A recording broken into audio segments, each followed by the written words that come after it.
23 saat ini sedang berada di kantor Desa Nagasari, Kecamatan Serang Baru, Bekasi, Jawa Barat pada tanggal 12 Agustus 2025 untuk silaturahmi minta izin dan minta pendampingan kepada Kepala Desa atau yang mewakilinya. Saya Rama Sarawati, mahasiswa Universitas Islam Anur Lampung, Prodi Hukum Keluarga Islam. Saat ini sedang mengikuti Zoom meeting penyerahan mahasiswa KKN dari kampus ke pihak desa. Dan semoga kegiatan KKN ini membawa hasil yang. Saya Rama Sarawati, mahasiswa KKN Hukum Keluarga Islam. Hari ini sedang mengikuti Zoom meeting dengan pihak desa. Ini saya membaca. Assalamualaikum warahmatullahi wabarakatuh. Waalaikumsalam warahmatullahi wabarakatuh.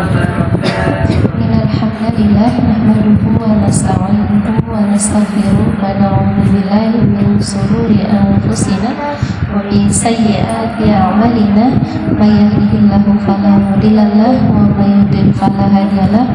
Asyhadu an la ilaha illallah wa asyhadu anna Muhammadan abduhu wa rasuluhu la nabiyya ba'dah.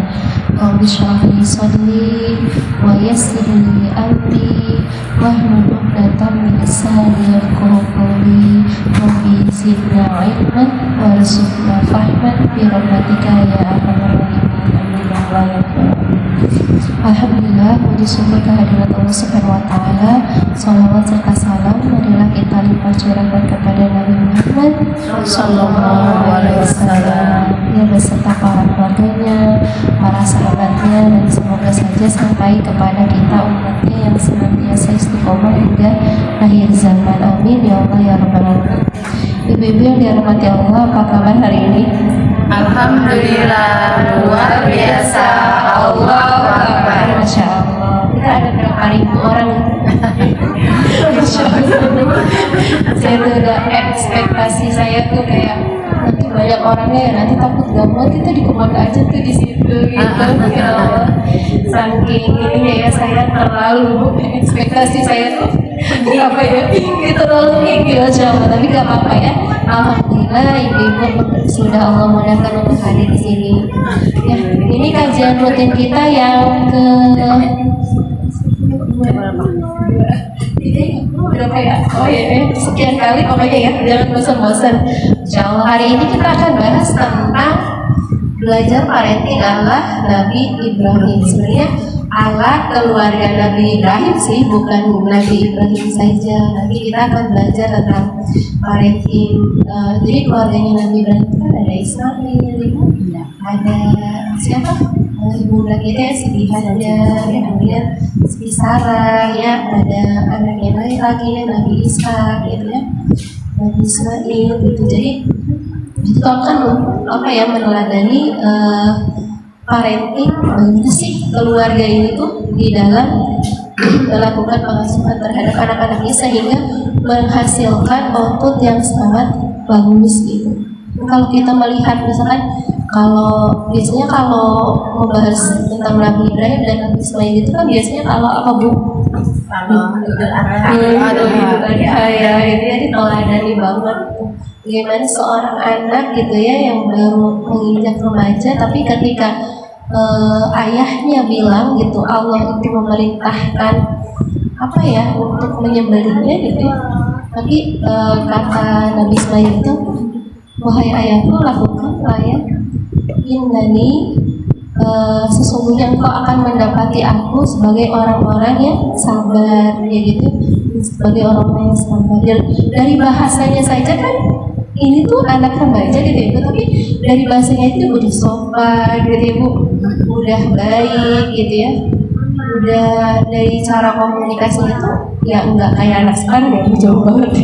Anak sekarang kalau misalkan dibilangin kayak gitu, emang bener pasti bertanya ya Bu, emang bener itu, jangan-jangan mimpi doang gitu kan, pasti kayak gitu. Tapi tidak terjadi dengan Nabi Ismail alaihissalam. Bagaimana sih cara pengasuhannya? Kok bisa ada seorang anak yang tunduk patuh kepada ayahnya, tunduk patuh pada Robnya, apapun yang diperintahkan oleh Allah maka dia turuti, gitu kayak gitu. Bagaimana sih? Kita akan belajar hari ini. Dan semoga saja nanti ya efek dari pembelajaran ini bisa kita terapkan gitu ya, bisa kita ambil hikmahnya gitu ya.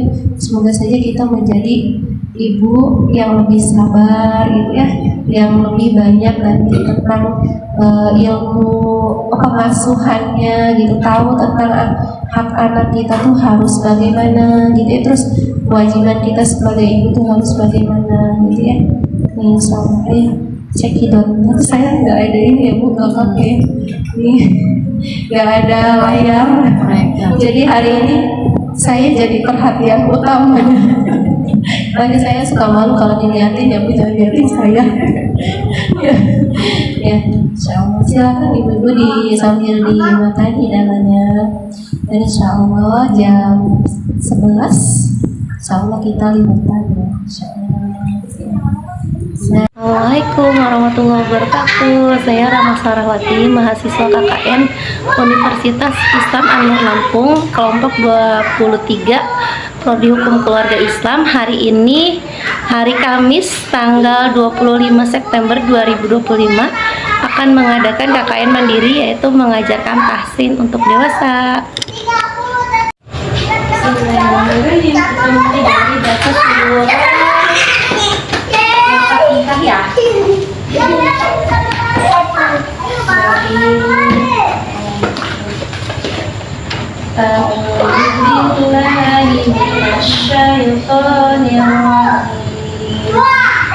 Bismillahirrahmanirrahim. Alhamdulillahi rabbil alamin. Ar-Rahmanir-Rahim. Maliki yaumiddin. Iyyaka na'budu wa iyyaka nasta'in. Ihdinas siratal mustaqim. Siratal ladzina an'amta 'alaihim ghairil maghdubi 'alaihim waladdallin.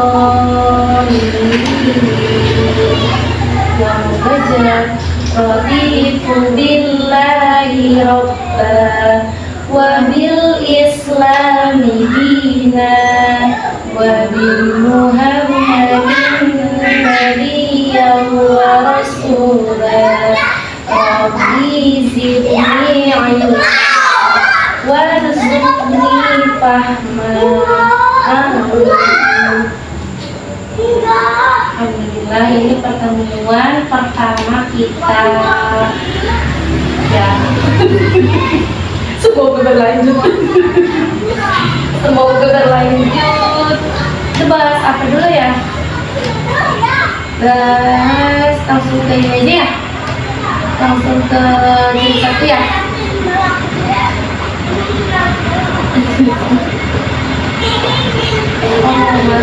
Dulu ya.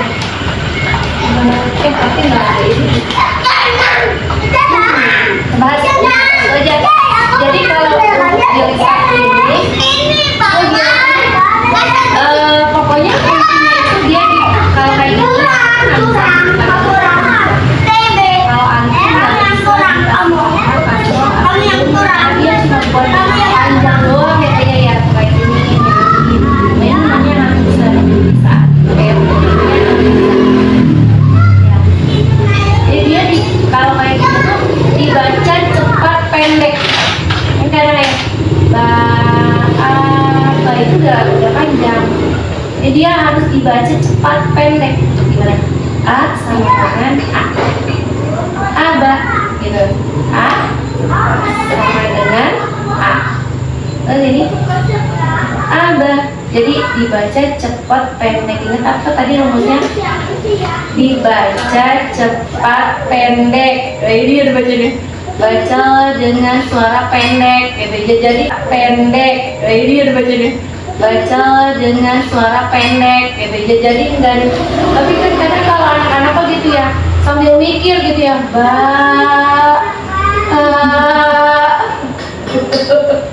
Jadi sambil mikir gitu.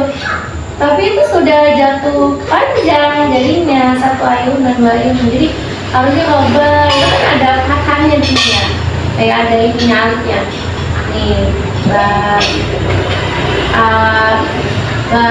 ini kan enggak. Jadi kalau kita cepat pendek,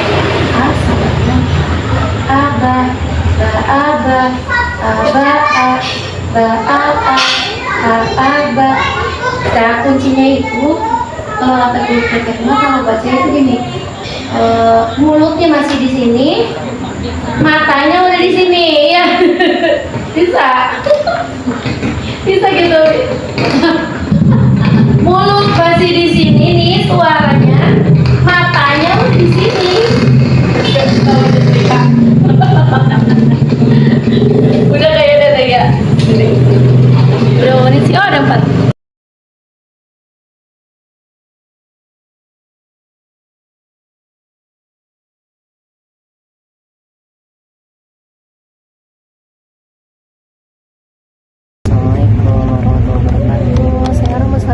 Mahasiswa KKN Universitas Islam Anur Lampung kelompok 23 Prodi Hukum Keluarga Islam hari ini akan mengadakan KKN mandiri, yaitu mengisi keputrian di Semarang 2 Cikarang Pusat kelas 12F5 dan 12F6. Saya Rama Sarawati, mahasiswa KKN Universitas Islam Anur Lampung Prodi Hukum Keluarga Islam kelompok 23. Hari ini saya akan melakukan KKN mandiri di Semarang 2 Cikarang Pusat, yaitu mengajar tahsin untuk keputrian kelas 12F6.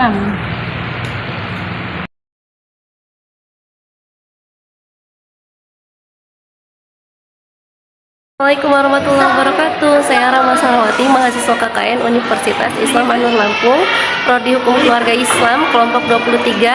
Hari ini akan melakukan pengajaran tahsin di Seman 2 Cikarang Pusat.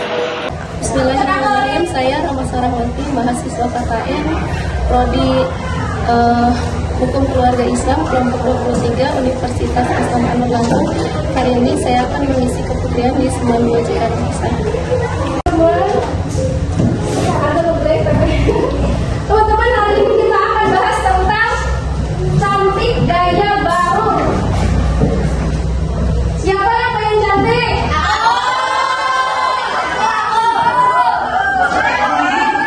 Siapa yang merasa cantik?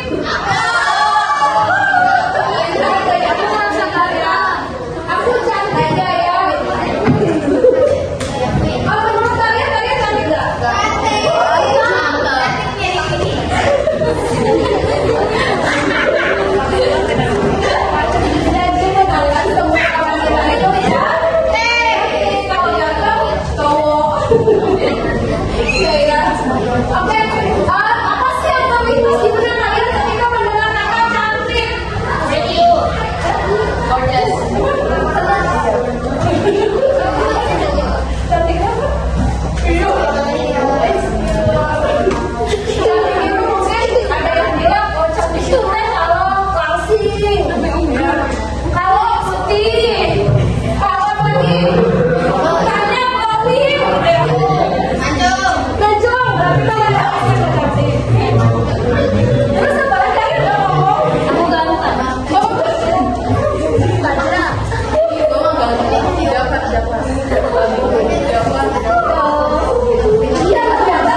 yang membersamai kita. Bismillahirrahmanirrahim. Segala puji bagi Allah semesta alam, kepadanya kita meminta, kepadanya kita memohon, dan kepadanya pula kita akan dikembalikan.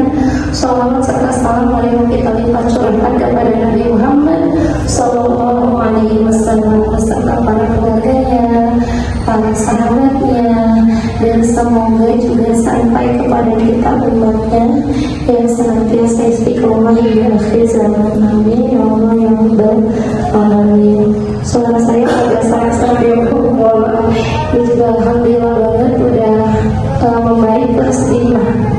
Ya, langsung ya, hari ini kita akan membahas tentang ibu pencetak generasi. Generasi ya? Generasi kuat ya? Oke, tangguh. Ini kurang nih. Ibu pencetak generasi tangguh.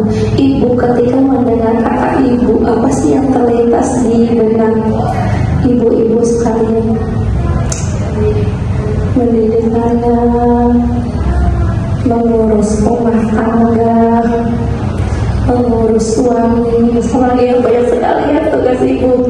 Yang ibu umumnya ibu, ketika kita mendengar kata ibu itu adalah suatu hal yang istimewa.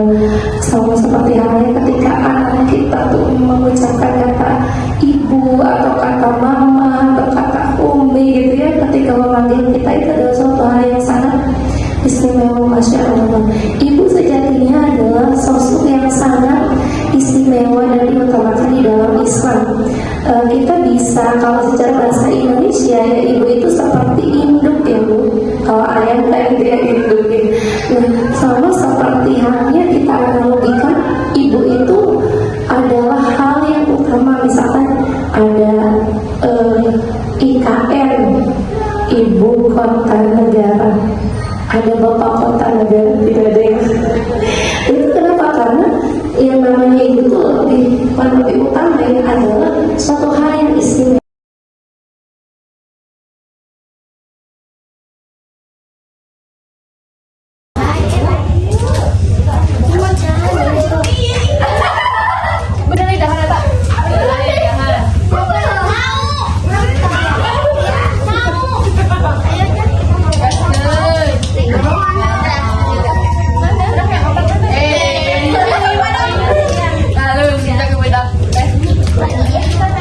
Di rumah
Saya Rama Sarwati saat ini sedang mengikuti upacara pengibaran bendera HUT RI yang ke-80 dengan mengikuti acara live streaming dari kampus.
Saat ini sedang mengheningkan cipta.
pergaulan bebas.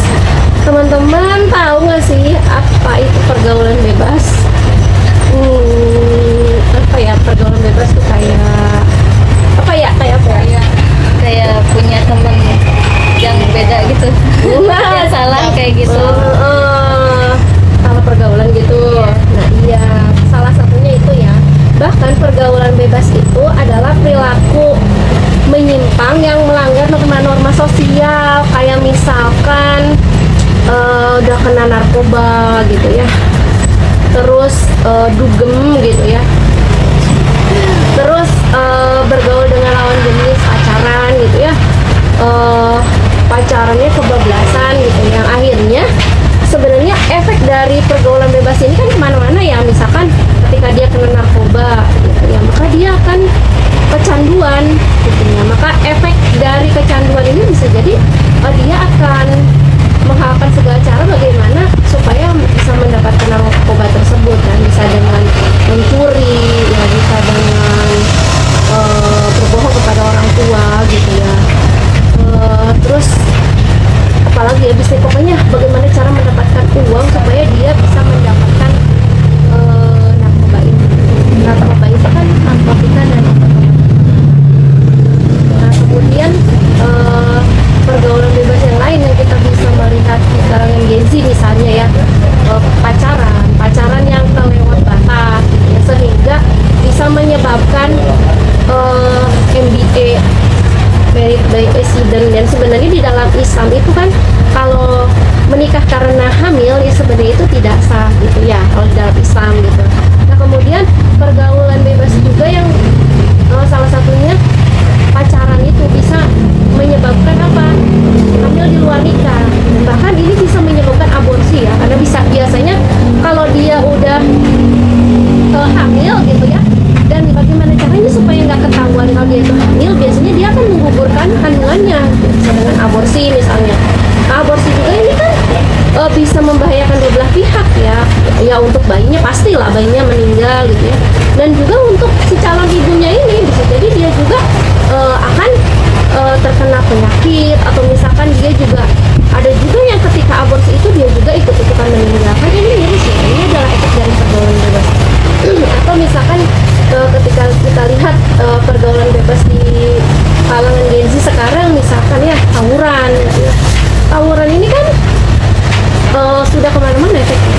Untuk kedua belah pihak yang tawuran misalkan bisa jadi mereka ada yang terbunuh, dan juga misalkan ke masyarakat yang di jalan misalkan ya nggak sengaja lewat depan mereka, kan biasanya mereka juga akan menyasar orang-orang yang ada di jalan gitu ya. Jadi nggak hanya korbannya itu dari kalangan mereka sendiri, dan di kalangan mereka sendiri ini akan merugikan gitu. Bukankah mereka itu adalah aset bangsa gitu ya, mereka kan para pelajar gitu ya. Dan nggak jarang juga ya tawuran ini bukan hanya di kalangan pelajar gitu, tapi ada di kalangan masyarakat juga, misalkan antara gang ini dan gang ini jadi tawuran. Kemudian geng motor ya, dan geng motor itu juga tidak hanya menyangkut laki-laki gitu, tapi ada perempuan di sana gitu ya. Pokoknya miris gitu ya. Miris pergaulan bebas yang bisa dilihat gitu ya, bisa diperhatikan di kalangan sekarang gitu ya. Orang-orang yang sekarang tuh banyak sekali menimpa gitu, dan kita sebagai seorang muslim atau muslimah seharusnya menjauhi hal ini, karena sebenarnya Islam itu mengatur bagaimana seharusnya gitu ya pergaulan di dalam Islam, misalkan antara laki-laki dan perempuan. Seharusnya kan pergaulan antara laki-laki dan perempuan ini terpisah ya, kecuali di tempat-tempat yang memang diperbolehkan, misalkan jual beli kan kita memang boleh ya antara laki-laki dan perempuan ya. Kemudian untuk pendidikan itu juga boleh, tapi kalau ibaratnya hanya untuk berteman ya, misalkan TTM-an ya, teman-temannya teman tapi mesra misalkan ya, TTM-an, terus HTS-an ya, hubungan tanpa status, terus adik kakak-an, terus apalagi kalau sekarang ya, intinya gitulah ya hubungan antara cewek dan cowok. Bahkan kalau efek dari ini kan biasanya mereka akan berlanjut ke pacaran gitu ya. Dan dari pacaran ini misalnya kita bisa menemukan fakta, misalkan ketika cowoknya cemburu sama ceweknya, ada tuh yang sampai betis ceweknya tuh digiles pakai ban motor sama cowoknya, atau bahkan bisa menimbulkan apa ya, pembunuhan. Kemarin kita melihat yang kasus yang itu ya, yang dimutilasi 550 berapa bagian itu kan sebenarnya efek dari apa, living together ya, itu juga adalah pergaulan bebas gitu. Sebenarnya itu tidak akan terjadi kalau mereka tidak melakukan apa ya, pergaulan bebas awalnya.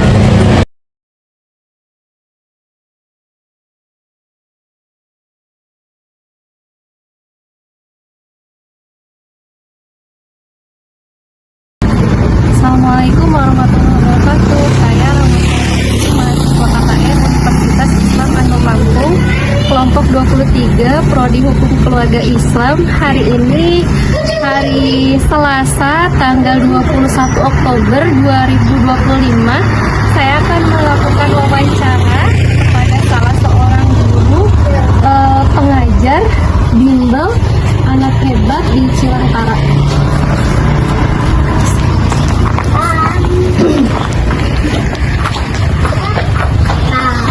Assalamualaikum.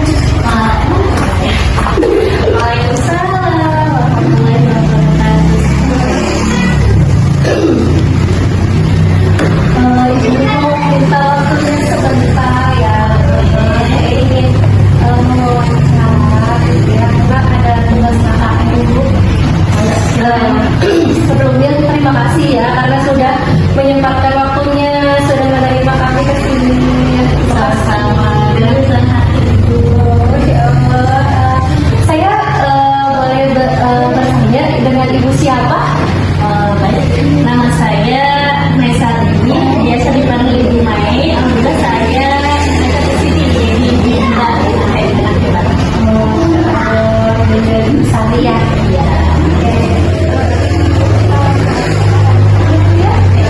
Menurut Ibu apa hak terpenting yang harus diberikan kepada anakku? Baik, menurut saya pribadi hak terpenting yang harus diberikan kepada anak itu yang pastinya kasih sayang ya. Kenapa anak itu butuh kasih sayang? Karena kita sebagai orang tua itu emang kewajiban kita untuk menyayangi anak kita kayak gitu. Dan itu salah satunya ya, kasih sayang. Kemudian kita harus memberikan hak mereka juga seperti pendidikan, kemudian kesehatan, kemudian makanan yang layak yang sehat untuk mereka kayak gitu. Sekali ya, ternyata banyak juga ya yang harus kita berikan kepada anak-anak. Terus kalau kewajiban kita, kewajiban itu sebagai seorang ibu, ibu apa? Kewajiban saya sebagai orang ibu. Kewajiban saya sih di rumah ya. Oh iya ya. Kewajiban sebagai orang tua. Oh iya. Kewajiban kewajiban ibu sebagai orang tua. Oh, kewajiban saya sebagai orang tua. Kewajiban saya sebagai orang tua tentunya melindungi anak ya, melindungi anak, menjaga keamanan anak di rumah maupun di luar rumah pastinya kayak gitu. Karena zaman sekarang benar-benar ngeri ya, jadi kita harus selalu mendampingi anak di mana mereka berada.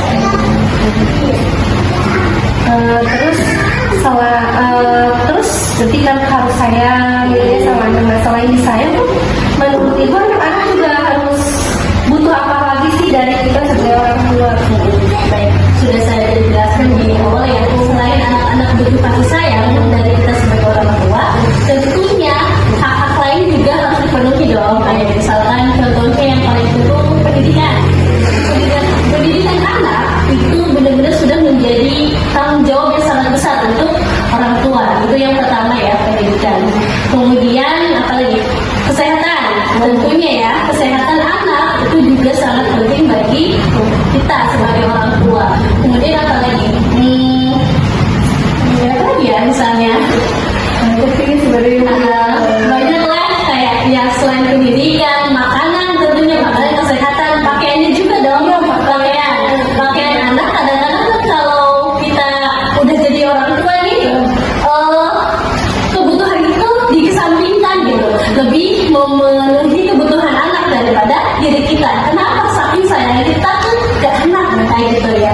Nah kemudian apalagi ya? Udah kali ya. Kemudian selanjutnya ibu, kalau ibaratnya anak ibu melanggar gitu kan, kemudian anaknya kadang bandel gitu ya, cara mendisiplinkan mereka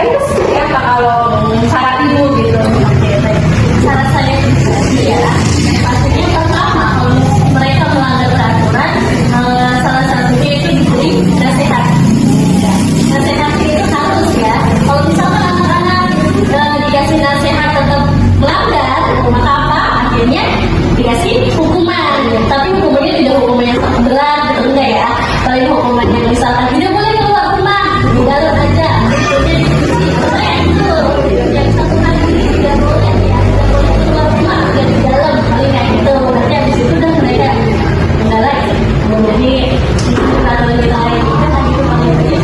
Saya tuh juga sampai dikurung di kamar mandi, enggak, karena ada pasti ada sesuatu nanti terjadi. Kemudian juga dikurung di kamar, enggak kayak gitu.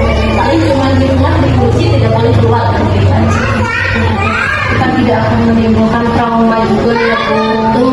Iya, itu kan anak-anak malah mereka kayak takut kalau misalkan dikurung di kamar mandi atau nyari sekali. Terus apakah ada batasan jam atau aturan tertentu saat anak ibu bermain di rumah atau misalkan mereka main gadget gitu? Untuk main di luar, anak-anak saya jarang sebenarnya main di luar ya, karena mereka selalu ikut saya ke sekolah, kemudian habis itu pulang istirahat di rumah, habis itu jam 2 udah langsung ngaji, paling sore pas saya ngajar ngaji di rumah jam 4 mereka boleh main paling 1 jam doang. Itu juga mereka nggak jauh ya, paling ke rumah saya aja ke tetangga gitu sekitar. Kalau mau maghrib atau jam 10 pulang lagi, jadi benar-benar tidak keluar dari pengawasan saya gitu. Saya harus lihat anak itu main apa di luar kayak gitu.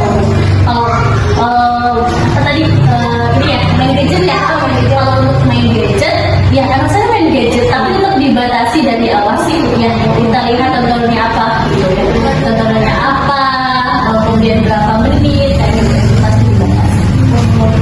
Mereka boleh main gadget tapi dibatasi ya waktunya. Makanya ibu sepuasnya. Kemudian yang terakhir Ibu, pertanyaannya adalah apa ya Bu harapan dan cita-cita Ibu sebagai orang tua untuk masa depan anak-anak Ibu? Masya Allah, kalau ditanya cita-cita sama harapan kita ya, yang tentunya sebagai orang tua ingin sekali anak kita sukses ya, sukses dunia akhirat, kemudian bahagia, mereka bisa mencapai cita-cita mereka kayak gitu. Terus apa lagi ya, intinya mereka nanti bisa berguna untuk umat ini dan untuk orang lain. Mungkin kayak gitu. Luar biasa sekali. Terima kasih ya Bu Sama atas waktunya, atas semuanya. Sama-sama. Semoga Allah balas rezeki kita. Amin. Ya, semoga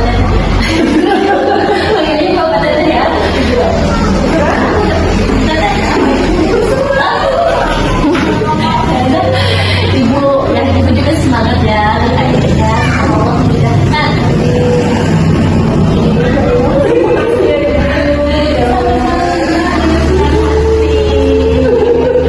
ini saya akan melakukan wawancara dengan Bu Atika Suri.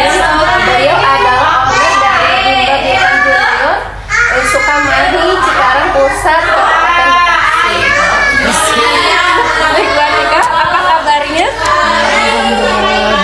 Alhamdulillah, terima kasih ya sudah menyempatkan waktunya untuk berbincang-bincang santai. Kali ini ingin menanyakan gitu ya Bu tentang hak dan kewajiban sebagai orang tua gitu ya. Nah, menurut Ibu apa sih hak terpenting yang harus diberikan kepada anak Bu? Kalau menurut saya hak yang didapatkan untuk anak dari orang tua itu yang pertama adalah berupa pendidikan. Ada beberapa hak yang bisa atau diperoleh untuk anak-anak dari orang tuanya. Yang pertama itu adalah hak kebutuhan dasar hidup ya, seperti sandang, pangan, papan gitu. Kayak misalnya diberikan makanan yang baik, yang bergizi, kemudian diberikan pakaian yang layak, diberikan tempat tinggal yang layak. Kemudian ada lagi yaitu hak pendidikan dan pengajaran. Jadi anak-anak kita berhak untuk mendapatkan pendidikan yang layak tentunya gitu ya. Baik itu pendidikan umum ataupun pendidikan agama. Karena yang lebih utama sebenarnya pendidikan agama. Nanti kan di situ diajarkan adab-adab gitu ya, bagaimana adab-adab terhadap orang tua, gitu. Kemudian terhadap masyarakat dan sebagainya. Kemudian juga anak berhak untuk mendapatkan skill kehidupan. Gitu. Artinya apa? Anak diajarkan untuk bagaimana bertahan hidup ya, seperti mengajarkan kalau di usia dini kan anak-anak diajarkan bagaimana merapihkan sepatunya, sandalnya, bagaimana merapihkan mainannya setelah bermain, bagaimana dia merapihkan pakaiannya seperti itu. Luar biasa ya Bu, ternyata skill juga kan dibutuhkan ya, sangat dibutuhkan. Terus kalau kewajiban orang tua atau ibu di rumah gitu, kira-kira apa saja kewajiban? Banyak ya. Selain tadi kan termasuk menyediakan makanan, berarti kan orang tua khususnya ibu gitu kan untuk menyediakan atau memasakkan makanan-makanan yang memang baik untuk pertumbuhan perkembangan anak-anak. Jadi jangan sampai anak-anak hanya dikasih makanan yang fast food, instan gitu kan, tetapi diberikan makanan-makanan yang memang baik untuk perkembangannya, baik dari segi buah-buahan, sayuran. Anak-anak kan juga harus diajarkan sedini mungkin untuk menyukai makanan-makanan sehat seperti itu. Kemudian tadi kebutuhan dari pakaian, berarti kan disediakan dalam bentuk ya diberikan pakaian yang memang layak, tidak harus bagus tetapi layak. Kemudian bagaimana pakaian itu rapi gitu. Jangan sampai masih lecek dipakai sama anak gitu kan, juga tidak estetik ketika dipakai dilihat gitu kan. Ya seputar rumah berarti ya lingkungan rumah yang kondusif gitu. Bagaimana di rumah tersebut anak merasa nyaman untuk belajar, untuk bermain gitu. Terutama ya memang kasih sayang di dalamnya. Jadi semuanya dibalut dengan kasih sayang. Lalu selain disayang, biasanya anak-anak perlu apa lagi sih Bu menurut Ibu selain disayang? Selain disayang, mungkin materi, tapi tidak mesti ya, karena kemampuan orang tua itu jelas berbeda gitu. Artinya kasih sayang itu tidak perlu ditunjukkan selalu dengan materi gitu. Bagaimana dengan yang berkekurangan, ya cukup dengan misalnya dengan kebersamaan waktu gitu. Jadi bukan hanya sekedar menemani anak main, tapi ada di sisi anak gitu dan ikut bermain dengannya. Itu mungkin salah satu bentuk kasih sayang yang paling penting gitu kan, keberadaan orang tua di sisi anaknya. Jadi anak merasa oh ini orang tuaku selalu ada di sisiku gitu.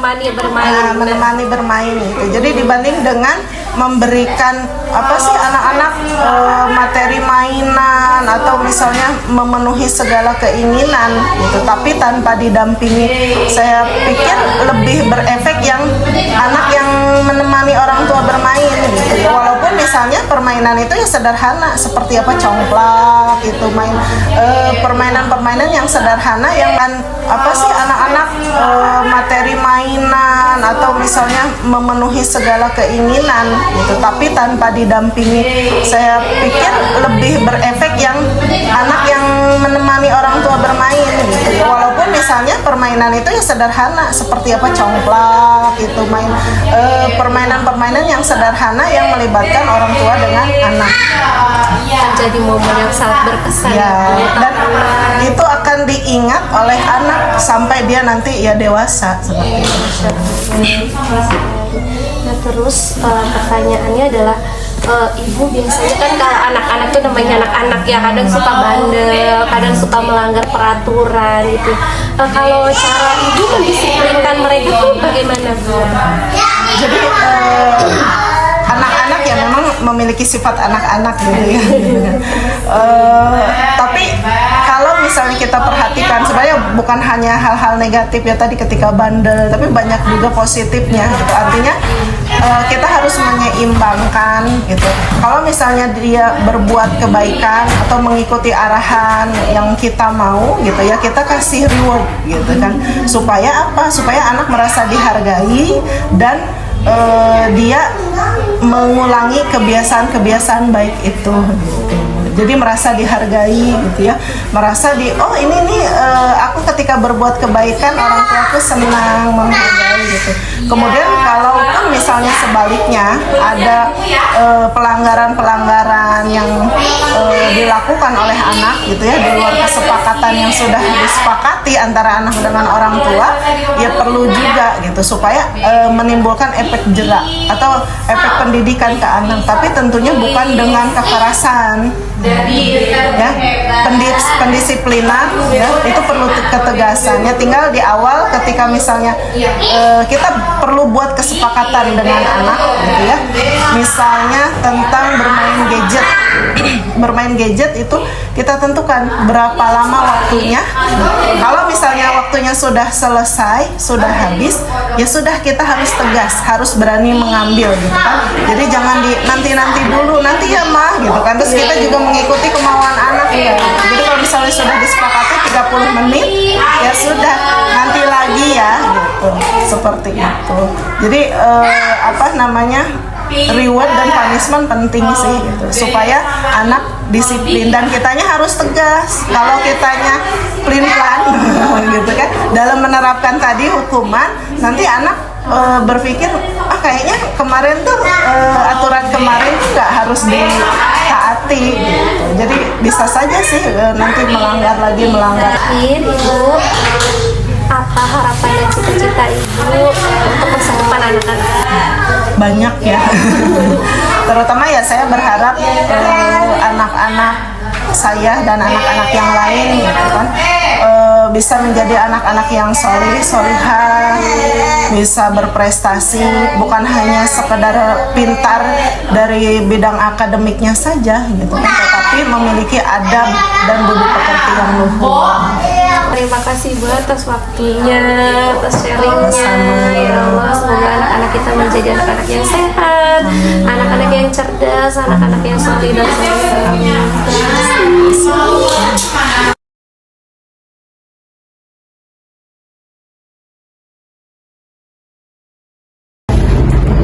Assalamualaikum warahmatullahi wabarakatuh. Saya Rama Sarahwati, mahasiswa KKN Universitas Islam Anur Lampung, kelompok 23, Prodi Hukum Keluarga Islam. Hari ini tanggal 21 Oktober 2025, saya akan mengadakan wawancara tentang kewajiban dan hak kewajiban orang tua terhadap anak.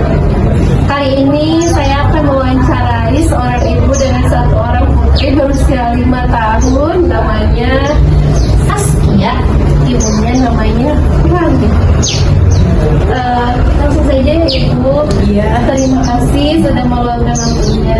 Terima kasih sudah mewawancarai. Ya, pertanyaan yang pertama adalah, menurut Ibu, apa sih hak terpenting yang harus diberikan kepada anak? Kebutuhan sehari-harinya tercukupi, contohnya makannya tercukupi, pakaian, minumnya. Kan kadang mau jajan, insya Allah dia mau apa aja, kalau ada kita harus penuhi ya selagi anak mau. Terus dari kegiatan pendidikan diusahakan kan pendidikannya kita juga mau yang terbagus ya. Kalau kewajiban yang Ibu pahami, kewajiban Ibu sebagai orang tua terhadap anak apa Ibu? Ya, kewajiban sebagai orang tua sih ya mendidik anak dengan baik. Iya, harus dididik, soalnya kan dari kecil kalau nggak dididik nanti besarnya mau jadi apa? Harus dididik dulu dong. Ya, berarti itu yang pendidikan. Nah, kemudian dia kecil harus disayang ya, harus disayang. Selain disayang, kira-kira kan anak tuh harus diapain lagi sih Bu? Harus dinasehati kalau salah. Jangan misalnya dia salah malah kita bela, ya kan, jangan kayak gitu. Kalau salah ya salah, kita nasehati, ini loh gitu loh, kasih tahu. Walaupun kadang ngasih taunya ya namanya ibu-ibu ya. Betul. Nah, biasanya anak-anak itu kayak gitu ya Bu, kadang suka bandel, kadang melanggar peraturan gitu ya. Nah, biasanya cara Ibu mendisiplinkan mereka itu seperti apa? Ya harus dikasih. Biasanya cara Ibu mendisiplinkan mereka itu seperti apa? Ya harus dikasih Iya, contoh ya, dia tuh apa namanya lagi main HP, asik nih main HP 1 jam 2 jam, kita suruh makan, dia berontak. Ya udah kita hukum, gak dikasih HP. Sekarang aja dia udah gak dikasih HP sudah 1 bulan. Alhamdulillah dia malah jadinya kayak ya kita suruh makan ya baik, suruh apa, jadi ngerti gak terfokus dia kayak melihat HP. Terus jadi kan mungkin dia lagi asik, kita ini dong tolong, ya nggak bisa. Ternyata kalau jauh dari gadget juga ada. Iya benar-benar ini jadi ngaruh banget ya, kan ada faktor baik faktor buruk ya, tapi kebanyakan kan kalau masih umur segini kan belum bisa apa sih namanya, belum bisa tahu batasannya. Kalau lagi suka pasti suka terus berjam-jam, kalau kita nggak batasi ya nggak bakalan bisa berhenti dia. Keren. Nih, apakah ada batasan jam atau aturan tertentu Bu saat anak bermain di luar? Ada, pokoknya sebelum maghrib dia udah harus pulang, kan soalnya jarang juga dia main bola. Baik hari Minggu dia main jam 10, jam 11 sudah pulang makan, tidur siang, nanti sore bangun tidur jam 4 main lagi, jam 5 udah harus pulang mandi. Ada batasan tertentu, dia nggak bisa semaunya main terus. Nggak bisa. Nah, yang terakhir Ibu, apa sih harapan atau cita-cita Ibu untuk masa depan? Semoga dia jadi kebanggaan kedua orang tua ya, dan bisa berguna bagi nusa dan bangsa. Amin ya. Amin. Oke, mungkin itu saja ya Ibu. Terima kasih banyak atas waktunya. Iya, sama-sama. Alhamdulillah kita sudah diterima dengan baik di sini. Iya. Anda menjadi anak yang solihah, yang baik, yang cerdas, yang seperti kita.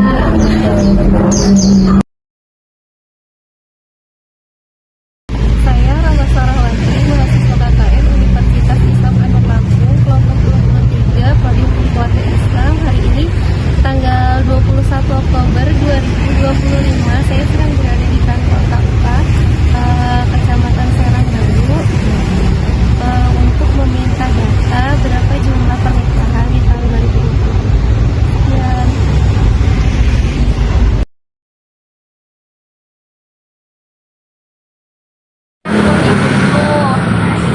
berarti ya ini ada nih namanya paru rambutnya.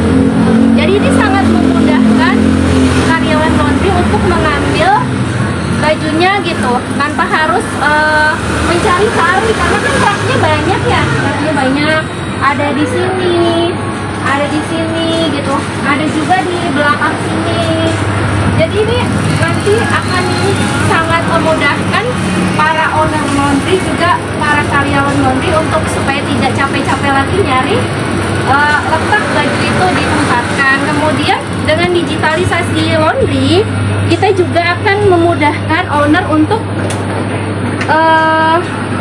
mengontrol laundrynya dari jauh, karena di sini juga tercatat kalau ada laundry yang masuk berapa kilo, kemudian laundry yang sudah diambil berapa kilo, kemudian juga ada omsetnya gitu ya, omsetnya.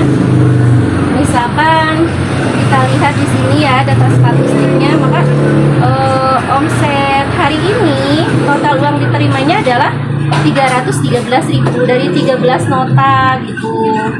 Ini sangat memudahkan. Kemudian juga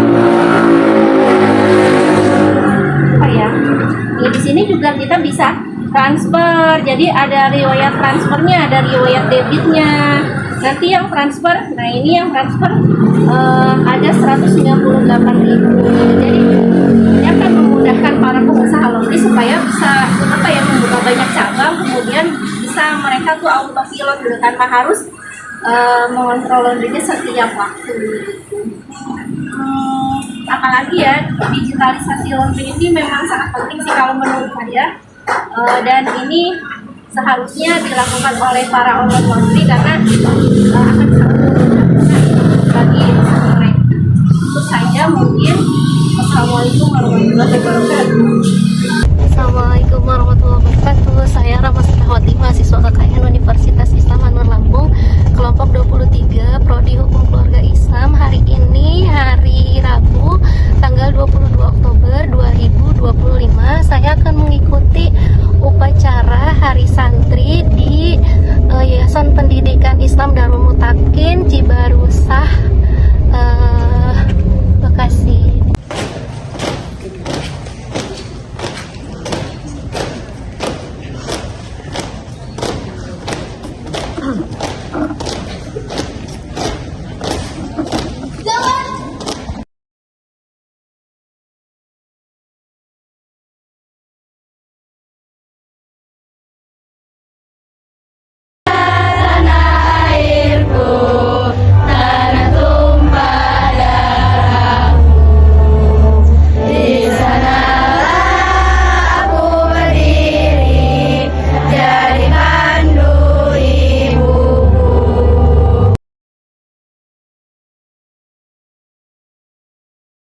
tidak ada kecurangan. Nanti ada panwaslunya atau yang mengawasnya. Ya, kalau ada kecurangan nanti amanah agami memandang jadi panwaslu. Nah, siapa saja. Assalamualaikum warahmatullahi wabarakatuh. Saya Rama Sarawati, mahasiswa KKN Universitas Islam Anur Lampung, kelompok 23, Prodi Hukum Keluarga Islam. Hari ini saya sedang berada di kantor Desa Nagasari, Kecamatan Serang Baru, Bekasi, Jawa Barat, untuk acara penutupan KKN. Saya Rama Sarawati hari ini sedang mengikuti Zoom meeting acara pencabutan mahasiswa KKN Mandiri 2025, kelompok 23, Prodi Hukum Keluarga Islam.